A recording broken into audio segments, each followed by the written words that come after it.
السلام عليكم ورحمة الله وبركاته. أحمده ونصلي على رسوله الكريم أما بعد. قد قال الله تعالى في كلامه القديم الفرقان الحميد: أعوذ بالله من الشيطان الرجيم. بسم الله الرحمن الرحيم.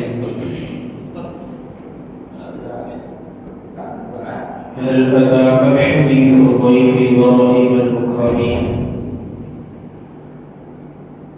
إذ دخلوا عليه فقالوا سلاما قال سلام قوم منكرون فراغ إلى أهله فجاء بعجل سمين. صدق الله العظيم. وقال نبي الله سيد البشر محمد رسول الله صلى الله عليه وسلم: من كان يؤمن بالله واليوم الآخر فليكرم ضيفه. رواه مسلم. பெரியவரும் கருணையினால் பேருலகை காத்தரும் அல்லாஹ் அவனுக்கே கோடான கோடி புகழ். சத்திய தூதர் சன்மார்க்க போதகர் பிரபஞ்சத்தின் பேருடைய ஈருலகத்தின் தலைவர் பெருமானார் ஸல்லல்லாஹு அலைஹி வஸல்லம் அவர்கள் மீது அன்னாரின் அடிச்சுவடுகளை அணிவிச்சு வாழ்ந்த உத்தம சத்திய சஹாபாக்கள், தாபிஈன்கள், தபஅத் நாதாக்களுடைய ஷஹதாக்கள், சாலிஹீன்கள், நல்லோர்கள் இந்த ஜும்ஆவுடைய அவையில் குழுமியிருக்கிற அனைவரும் மீது உண்டாகட்டுமாக. ஆமீன். கண்ணியமிக்க முஃமினீன்களே, அல்லாஹ்வின் நல்லடியார்களே, 1996 ஆண்டு முதல் ஆண்டுதோறும் ஏப்ரல் 3ஆம் தேதி உலக சர்வதேச விருந்தினர் தினமாக அனுசரிக்கப்படுகிறது. காரணம், மனித இனம் சந்தோஷமாக கொண்டாடவும், மகிழ்ச்சியை வெளிப்படுத்தவும், அன்பை பரிமாறிக்கொள்ளவும் ஏற்படுத்தப்பட்டிருக்கிறது.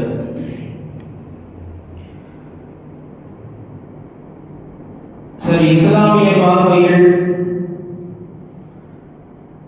இஸ்லாம் விருந்தினர்களை குறித்து என்ன சொல்கிறது? விருந்தினர்களை கண்ணியப்படுத்துதல், அவர்களை சங்கைப்படுத்துதல், அவர்களுக்கு விருந்தளித்தல் போன்ற விஷயங்களை குறித்து இஸ்லாம் என்ன சொல்கிறது என்பதை பார்ப்போம். பொதுவாக விருந்தினரை கண்ணியப்படுத்துவது என்பது சங்கையான உயர்ந்த குணங்களில் உள்ளதாகும். நன்மையான காரியங்களில் உள்ளதாகும். இஸ்லாமிய அழகிய பண்புகளில் உள்ளதாகும். ஒரு மனிதனின் தாராள மனப்பான்மையில் உள்ளதாகும். அது மாத்திரமல்ல, ஒரு மனிதனுடைய இயற்கை சுபாவத்தில் உள்ளதாகும் விருந்தினர்களை கண்ணியப்படுத்துவது. அவர்களுக்கு விருந்தளித்து அவர்களை உபசரிப்பது என்பது ஒரு மனிதனுடைய இயற்கை குணத்தில் உள்ளது. அது மாத்திரமல்ல, யார் விருந்தளிக்கிறார்களோ, விருந்தாளிகளை கண்ணியப்படுத்துவார்களோ, அவர்கள் உண்மை மூமீன்கள் என்று ஹதீஸ் சொல்கிறது. விருந்தளிப்பது என்பது, விருந்தாளிகளை கண்ணியப்படுத்துவது என்பது ஈமானின் ஒரு அங்கமாக இருக்கிறது.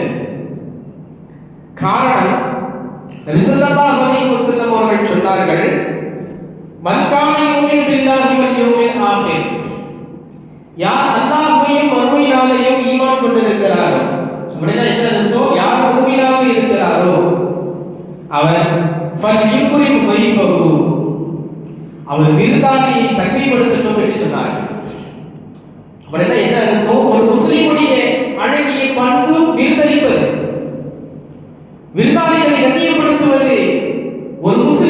பண்பு. ஒரு முஸ்லிம் விருந்தினர்களை கண்ணியப்படுத்தவில்லை என்று சொன்னால், விருந்தளிக்கவில்லை என்று சொன்னால், அவர் மூமினாக இருக்கிறாரா, முஸ்லிமாக இருக்கிறாரா என்பது கேள்விக்குரியது. காரணம், ரசூலுல்லாஹி அலைஹி வஸல்லம் அவர்கள் சொன்னார்கள், விருந்தினர்களை கண்ணியப்படுத்துபவர் அவர் அல்லாஹ்வை நம்பி இருப்பார், ஈமான் கொண்டு இருப்பார், இறை நம்பிக்கை உள்ளவராக இருப்பார், மறுமை நாளை நம்பி இருப்பார். அவரால் தான் விருந்தினர்களை கண்ணியப்படுத்த முடியும். காரணம், அது அவருடைய பண்பில் உள்ளது என்றார்கள் நபிகள் பெருமான் ஸல்லல்லாஹு அலைஹி வஸல்லம் அவர்கள். எனவே தான் விருந்தளிப்பது என்பது ஈமானின் ஒரு அங்கமாக இருக்கிறது என்று நாம் சொல்கிறோம். அது மாத்திரமல்ல, விருந்தினர்களை கண்ணியப்படுத்துவது என்பது, அவர்களை சங்கை செய்வது என்பது நபிமார்களின் உயர்ந்த பண்புகளில் உள்ளது. நீங்கள் வரலாற்றை திறந்து பாருங்கள், குர்ஆனிய வரலாற்றை திறந்து பாருங்கள். இப்ராஹிம் அலைஹிஸ்ஸலாம் அவர்களிடத்தில் இருந்த உயர்ந்த பண்புகளை குறித்து அல்லாஹ் சொல்வார். இப்ராஹிம் அலைஹிஸ்ஸலாம் அவர்களுடைய குணம் என்பது நமக்கெல்லாம் ஒரு முன்னுதாரணம். அவர்களுடைய வாழ்க்கையில் அவர்கள் செய்த காரியங்களை இன்றைக்கு நிறைய முஸ்லிம் சமூகம் கடைபிடித்து வருகிறது. ஸல்லல்லாஹு அலைஹி வஸல்லம் அவர்கள் உட்பட இப்ராஹிம் அலைஹிஸ்ஸலாம் அவர்களுடைய குணங்களை, அவர்களுடைய பண்பியலை சஹாபாக்களுக்கு உணர்த்தினார்கள். அது சஹாபாக்களின் வழியாக இந்த உம்மத்தின் கியாமத் நாள் வரையிலும் இப்ராஹிம் அலைஹிஸ்ஸலாம் அவர்களுடைய வழிமுறைகளை பின்பற்றி வருகிறது. அதில் எந்த மாற்று கருத்துக்கும் இடமில்லை. இன்றளவும் நாம் தாடி வைத்திருக்கிறோம். இது யாருடைய பண்பு? இப்ராஹிம் அலைஹிஸ்ஸலாம் அவர்கள் பண்பு. இப்ராஹிம் அலைஹிஸ்ஸலாம் அவர்கள் தாடி வச்சிருந்தார், மீசையை கத்தரித்திருந்தார்கள். தாடியை வளர்ப்பது, மீசையை கத்தரிப்பது என்பது இப்ராஹிம் அலைஹிஸ்ஸலாம் அவர்கள் செய்து வந்த காரியம். அதைத்தான் ஸல்லல்லாஹு அலைஹி வஸல்லம் அவர்கள் மீசையை கத்தரியுங்கள் என்றார்கள், தாடியை வளரவிடுங்கள் என்று சொன்னார்கள். காரணம், இப்ராஹிம் அலைஹிஸ்ஸலாம் அவர்கள் தாடியை வளரவிட்டார்கள், மீசையை கத்தரித்தார்கள். ஆனால் இன்றைய உலகத்தில் சில பேர் நேர் மாறாக இருக்கிறார், அப்படி நேர் ஆப்போசிட்டா இருக்கிறார். நபி ஸல்லல்லாஹு அலைஹி வஸல்லம் அவர்களின் பண்பும் அவர்களுடைய வாக்கும் இப்ராஹிம் அலைஹிஸ்ஸலாம் அவர்களுடைய பண்பாக இருந்த தாடியை வளர்த்தல், மீசையை கத்தரித்தல், அப்படி தலையில மாறிடுச்சு. மீசை இன்னைக்கு வளர்க்கிறான், தாடியை கட் பண்றான். கனிவுக்கு அல்லாஹ் நல்லடியார்களே, அப்படியானால் இப்ராஹிம் அலைஹிஸ்ஸலாம் அவர்களுடைய குணங்களில் ஒன்று தாடியை வளர்த்தல், மீசையை கத்தரித்தல். இன்றைக்கு பெரும்பாலான முஸ்லிம் சமூகம் அதை கடைபிடிக்கிறார்கள். அதே போல அவர்களிடத்தில் அவர்களின் பண்புகளின் முன்மாதிரியாக இந்த சமூகம் எடுத்துக்கொண்டது ஹத்தரா என்று சொல்வார்கள், விருத்த சேதனம். இன்னைக்கு அவங்க சுன்னத்து சொல்றது இல்லை, ஒரு ஆண் உறுப்பினுடைய முன்தோலை நீக்குவது ஹத்தரா என்று அரபியிலே சொல்வார்கள். இதை முதலில் செய்தவர்கள் இப்ராஹிம் அலைஹிஸ்ஸலாம் அவர்கள். அதைத்தான் நபி ஸல்லல்லாஹு அலைஹி வஸல்லம் அவர்கள் இந்த உம்மத்திற்கு வழிகாட்டுதலாக தந்தார்கள். அதே போல குர்பானி கொடுத்தல், உதுஹியா கொடுத்தல் இப்ராஹிம் அலைஹிஸ்ஸலாம் அவர்களுடைய பண்பு. இப்படி இப்ராஹிம் அலைஹிஸ்ஸலாம் அவர்களிடத்தில் ஏராளமான பண்பு இருந்தது, ஏராளமான குணங்கள் இருந்தது. அந்த குணங்களை நாம் இப்பொழுது பின்பற்றிக் கொண்டு இருக்கிறோம். அவர்கள் செய்த அந்த நற்காரியங்களை நாம் இப்பொழுது இன்றளவும் சரி, கியாமத் நாள் வரையிலும் சரி, அதை நாம் பின்பற்றிக் கொண்டிருக்கிறோம், செயல்படுத்திக் கொண்டிருக்கிறோம். நம்முடைய வாழ்க்கைக்கு முன்மாதிரியாக, எல்லா நற்குணங்களுக்கும் முன்மாதிரியாக இப்ராஹிம் அலைஹிஸ்ஸலாம் அவர்கள் இருந்தார்கள். மாத்திரமல்ல, விருந்தோம்பலிலும் இப்ராஹிம் அலைஹிஸ்ஸலாம் அவர்கள் முன்மாதிரியாக இருந்தார்கள். நபி ஸல்லல்லாஹு அலைஹி வஸல்லம் அவர்கள் சொல்வார்கள், கான அவ்வளவு மன் அவாஃப தைஃப இப்ராஹிம், முதலில் விருந்தாளிகளை விருந்தோம்பல் செய்தது இப்ராஹிம் அலைஹிஸ்ஸலாம் அவர்கள். முதலில் விருந்தாளி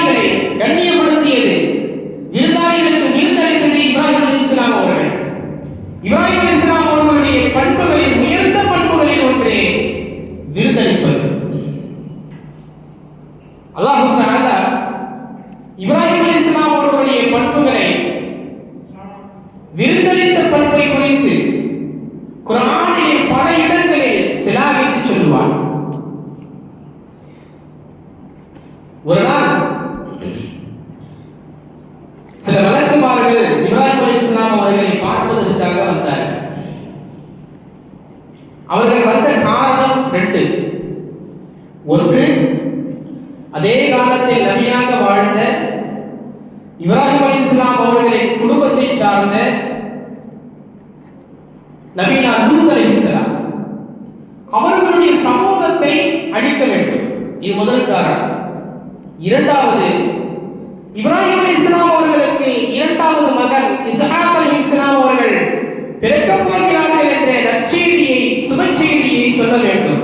இந்த 2 காரணங்களுக்காக வேண்டி மலக்குமார்கள் செய்தனா நபீனா இப்ராஹிம் அலைஹிஸ்ஸலாம் அவர்களிடத்திலே வந்தார்கள். வந்தவர்கள் யார் என்று இப்ராஹிம் நபிக்கு தெரியாது, முன்ன விட பார்த்தது இல்லை. வந்து உட்கார்ந்து இருக்கிறார். ஆனா நீங்க யாரு எவரு, உங்களுக்குலாம் சாப்பாடு கிடையாது, உங்களோட நான் சேர்க்க மாட்டேன் அப்படின்னு சொல்லல. நேரம் உள்ள போனாங்க. கொழுத்த காலை குன்றை எடுத்தார்கள், அறுத்தார்கள், பொரித்தார்கள், கொண்டு வந்து வைத்தார்கள். நாம இருந்தால் என்ன செய்வோம்? எந்த ஊரு, எங்கிருந்து வந்திருக்கிறீங்க, என்ன பண்றீங்க, உங்க குடும்பம் யாரு, கோத்திரம் என்ன, உங்க பேர் என்ன, உங்க தாத்தா யாரு, அத்தா யாரு சொல்லி ஒரு 2-3 மணி நேரம் கதை இழுத்துட்டு, சாப்பிட்டீங்களா, இல்லை சாப்பிட போறீங்களா, இல்லை வர வழியில சாப்பிட்டீங்களா, டீ குடிக்கிறீங்களா என்று நாம கதை இழுப்போம். அதுக்கு பிறகுதான் சாப்பாடு இருக்கும். ஆனா இப்ராஹிம் அலைஹிஸ்ஸலாம் அவர்களிடத்தில் வந்த அந்த மலக்குகள் மனித தோற்றத்தில், சில முஃபஸ்ஸிரீன்கள் வந்த மலக்குகள் மனித தோற்றத்திலும் இல்லை, மலக்கு தோற்றத்திலும் இல்லை என்று சொல்கிறார்கள்.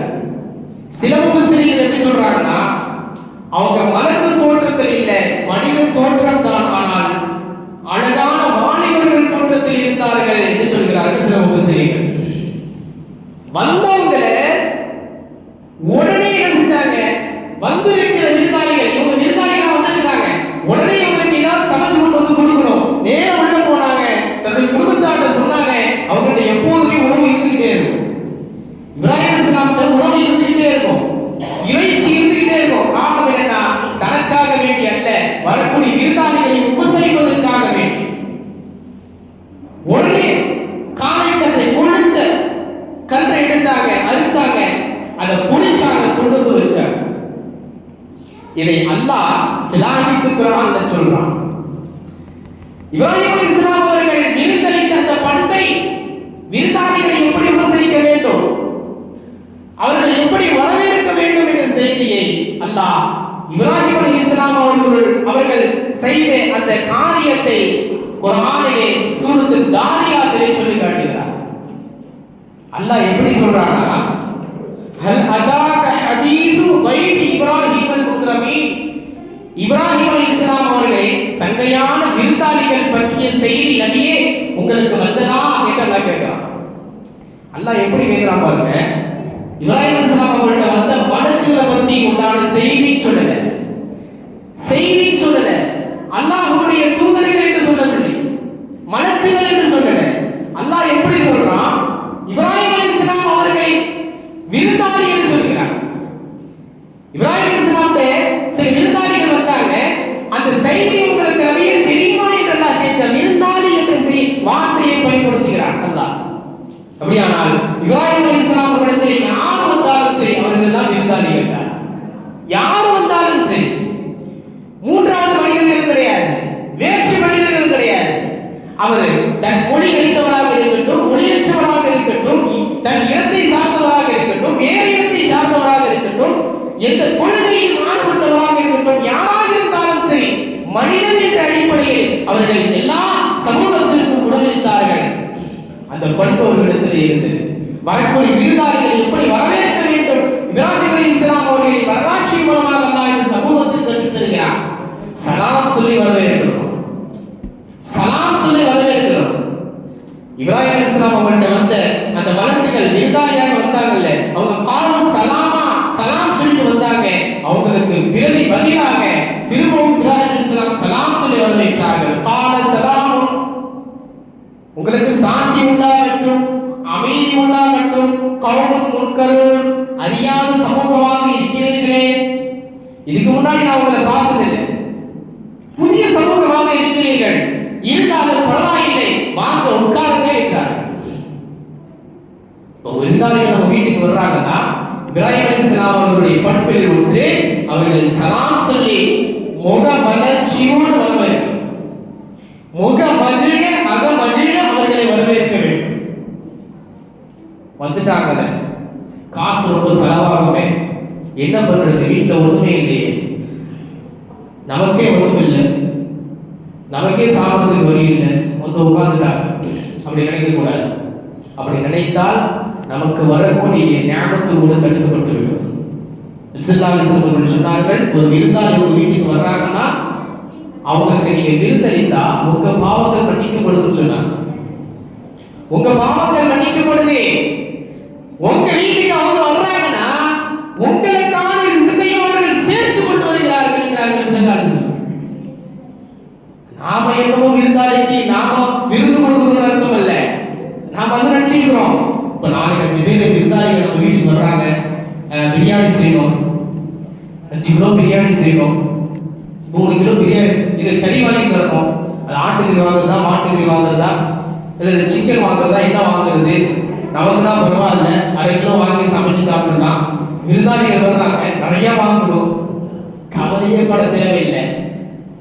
அவங்க வரும்போது அவங்களுக்கான ரிஸ்கையும் சேர்த்து கொண்டு வருவதில்லை, அவங்களுக்கான ரிஸ்கையும் நமக்கான ரிஸ்கையும் அந்த விருந்தாளிகள் வீட்டுக்கு கொண்டு வர்றாங்க. சரியா? சரி, நம்ம வீட்டுக்கு வந்துட்டாங்க, சாப்பிட்டு போகும்போது நம்முடைய பாவங்களை அழித்து விட்டு செல்கிறார்கள். நம்முடைய பாவங்களை ஒட்டுமொத்தமாக அழித்த நிலையை அவர்கள் செல்கிறார்கள். இப்ப இந்த நிலைப்பாடு நமக்கு கிடைக்குது. நம்ம விருந்து போறதுனால நம்முடைய வீட்டுக்கு உணவு வருது, நமக்கான உணவை அவர்கள் தேடி கொண்டு வருகிறார்கள்.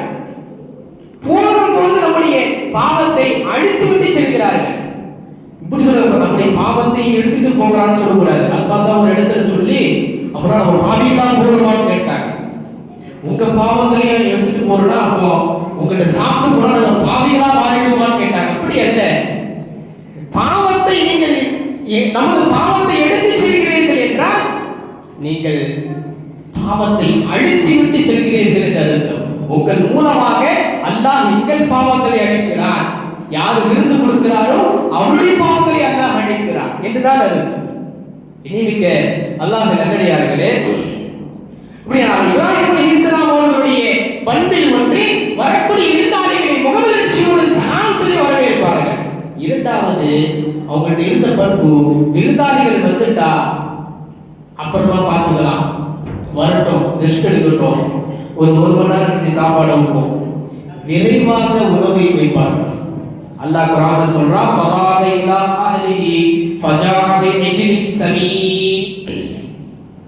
வந்த விருந்தாளியே காக்க வைக்காம உடனே போனாங்க, சமைச்சாங்க, சீக்கிரத்தில் கொண்டு வந்து வச்சாங்க. யார் எவரும் தெரியல, சீக்கிரத்தில் கொண்டு விரைவாக செய்தார்கள்.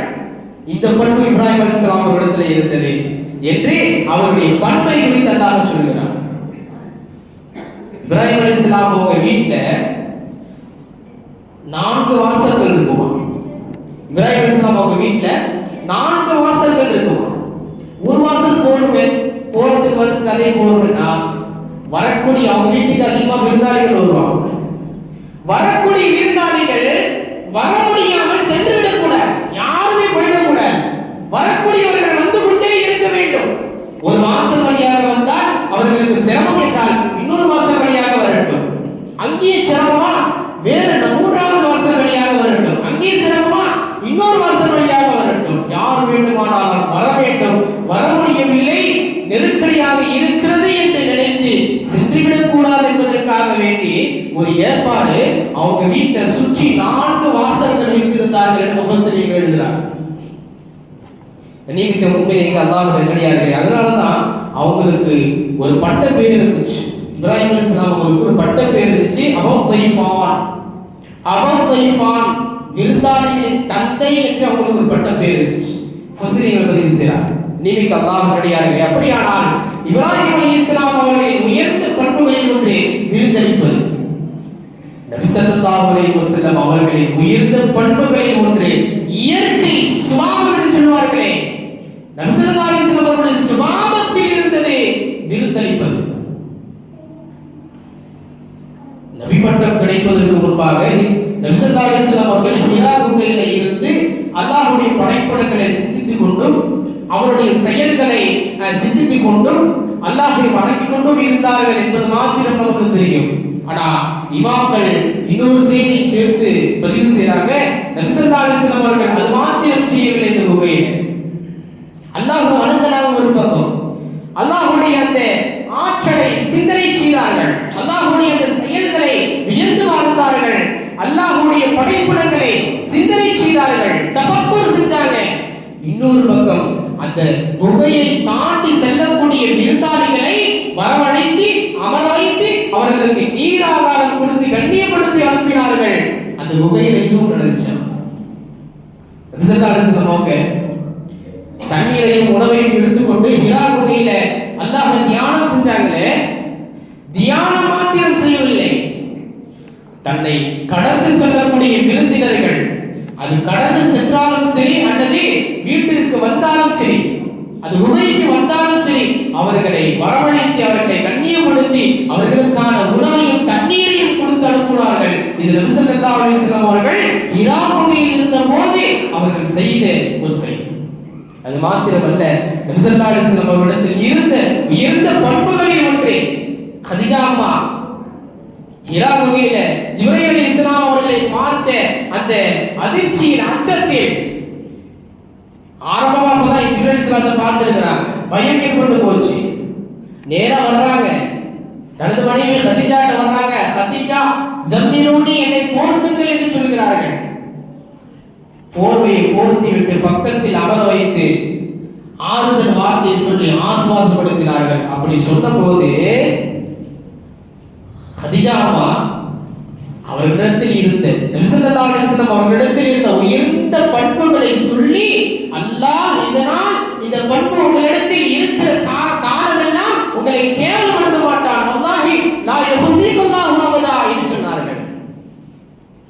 அவங்க லிஸ்ட் போட்ட அந்த பண்புல ஒன்று, நபியே நீங்கள் விருந்தினர்களை உபசரிக்கிறீர்கள் என்று சொன்னார்கள். விருந்தினர்களை உபசரிக்கிற காலமெல்லாம் அல்லாஹ் உங்களை கேவலப்படுத்த மாட்டான், நீங்கள் பயப்பட வேண்டாம், துக்கப்பட வேண்டாம் என்றார்கள். கண்ணியமிக்க அல்லாஹ் நல்லடியார்களே, நபி ஸல்லல்லாஹு அலைஹி வஸல்லம் அவர்கள் இந்த நிகழ்வின் மூலமாக நமக்கு இரண்டு படிப்பினைகள் உண்டு.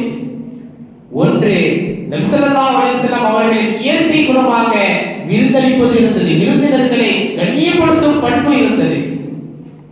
இரண்டாவது விஷயம், யாரிடத்தில் விருந்தினர்களை உபசரிப்பதும் அவர்களை சங்கைப்படுத்தும் குணம் இருக்கிறதோ, அவர்களை கண்ணியப்படுத்தும் குணம் இருக்கிறதோ, அவர்களுக்கு என்ன நெருக்கடி வந்தாலும் என்ன கஷ்டம் வந்தாலும் துன்பம் வந்தாலும் அல்லாஹ் அவர்களை சோடை போக விட மாட்டான், அவர்களை அல்லாஹ் அதில் வாதாளத்தில் தள்ளிவிட மாட்டான், அவர்களை அல்லாஹ் கண்ணியப்படுத்துவான்.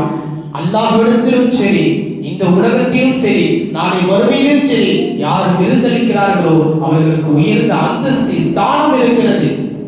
இது இரண்டு செய்தியை நாம் இதன் மூலமாக விளங்கிக் கொள்ள வேண்டும். கண்ணியமிக்க அல்லாஹ் நல்லடியார்களே, நபி ஸல்லல்லாஹு அலைஹி வஸல்லம் அவர்களிடத்தில் இருந்த பண்பு, நபிமார்களிடத்தில் இருந்த பண்பு, இப்ராஹிம் அலைஹிஸ்ஸலாம் அவர்களிடத்தில் இருந்த பண்பு விருந்தினர்களை கண்ணியப்படுத்துவது.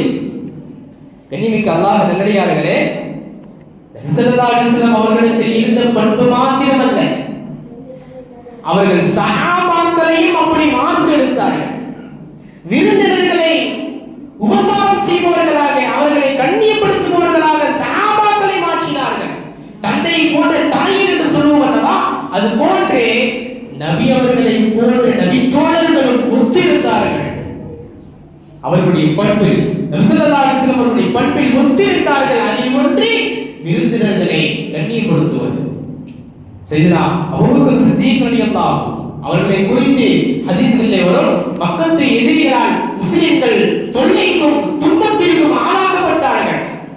அந்த சமயத்தில் அல்லாஹ்வுடைய உத்தரவுக்கு இணங்க முஸ்லிம்கள் ஹிஜ்ரத் புறப்பட்டு அபிசீனியாவிற்கு சென்றார்கள். அந்த சமயத்தில் அபூபக்கர் சித்தீக் ரலியல்லாஹு அவர்களும் அபிசீனியாவிற்கு செல்வதற்கு ஆயத்தமானார்கள்.